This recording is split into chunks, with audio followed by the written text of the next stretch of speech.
देखिए हर खबर यहीं पर, सब्सक्राइब कीजिए टीवी 9 भारतवर्ष। 1960 के दशक में रंगभेद के खिलाफ अमेरिका में एक बड़ा आंदोलन हुआ था।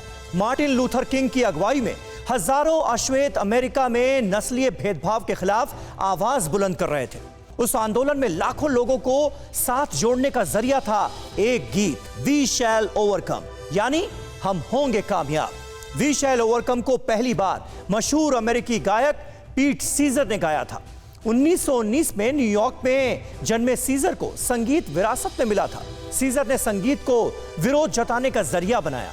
8 दशक लंबे अपने करियर में पीट सीजर ने टर्न टर्न टर्न और where are the lovers gone जैसे गाने गाए थे, लेकिन वी शैल ओवरकम यानी हम होंगे कामयाब सबसे चर्चित रहा, जिसके लिए उन्हें 1997 में ग्रैमी अवार्ड भी मिला।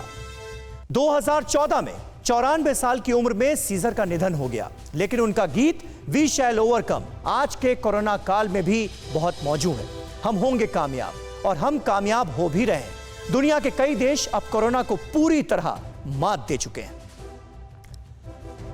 Iceland, New Zealand, Thailand, Vietnam, Cambodia, Brunei, Croatia, Slovenia, Mauritius, Montenegro, Malta, Taiwan, Guyana, Suriname, ये वो तमाम देश हैं जिन्होंने कोरोना वायरस पर जीत हासिल कर ली है। इन देशों में कोरोना के गिनती के मामले बचे हैं। कई देशों में 0 एक्टिव केस हैं। कहने को ये भले ही छोटे देश हों, लेकिन सदी की सबसे बड़ी महामारी पर जीत का जज्बा उतना ही बड़ा है जितना दुनिया के किसी और देश का है।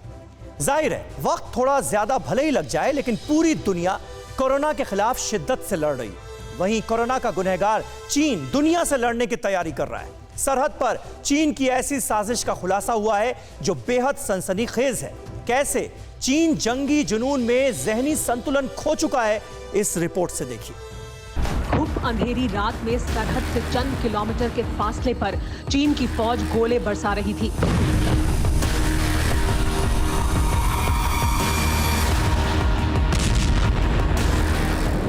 टैंकों की गड़गड़ाहट से सुनसान घाटी गूंज रही थी। 4,500 मीटर से ऊंची चोटी पर चीनी सैनिक आधी रात के अंधेरे में ड्रोन उड़ा रहे थे। ये महज तस्वीरें नहीं हैं, ये इस बात का सबूत है कि कोरोना विलन चीन जंगी जुनून में जहनी तौर पर बहुत बीमार हो चुका है।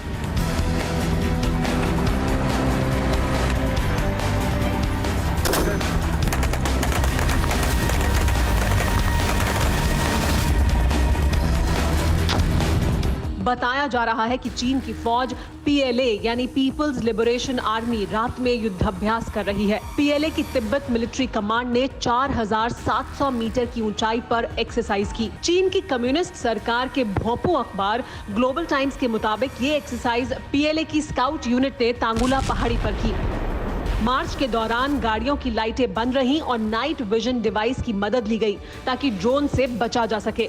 ड्रोन की मदद से विस्फोट किए गए।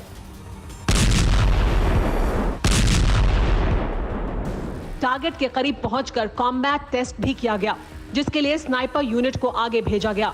साथ ही फायर स्ट्राइक टीम ने हल्के हथियारों वाली गाड़ियों को एंटी टैंक रॉकेट से उड़ाया। ग्लोबल टाइम्स के मुताबिक इस युद्धाभ्यास के दौरान आमने सामने की लड़ाई पर फोकस किया गया। चीन की लाल सेना ने sniper attack, light armed vehicle और एंटी टैंक रॉकेट के जरिए हमले की प्रैक्टिस की। इसमें करीब 2000 मोर्टार शेल, राइफल ग्रेनेड और रॉकेट का इस्तेमाल किया गया। चीन के सरकारी अखबार के मुताबिक एक्सरसाइज का मकसद नए हथियारों के साथ जंग लड़ने के लिए सेना की तैयारी जांचना था। जिस तरह से चीन की सेना ने युद्धाभ्यास किया, उससे साफ जाहिर होता है कि लद्दाख में यह लड़ाई का रिहर्सल है। वैसी ही ऊंचाई और कमोबेश वैसी ही चुनौती चाइनीज आर्मी ने सब कुछ लद्दाख को ध्यान में रख कर किया। ड्रैगन के वॉर एक्सरसाइज की तस्वीर उस वक्त आई है जब चीन बार बार ये दोहरा रहा है कि बातचीत से सरहदी समस्याओं को सुलझा लेंगे। यहां तक कि 2 जून की बैठक भी काफी सफल बताई जा रही है। 6 जून से पहले दोनों देशों के सीनियर मिलिट्री अफसरों की मुलाकात होगी, उसमें मामला सुलझने की उम्मीद है। अड़ी सोमवार से शुक्रवार शाम 6 बजे सिर्फ टीवी 9 भारतवर्ष पर।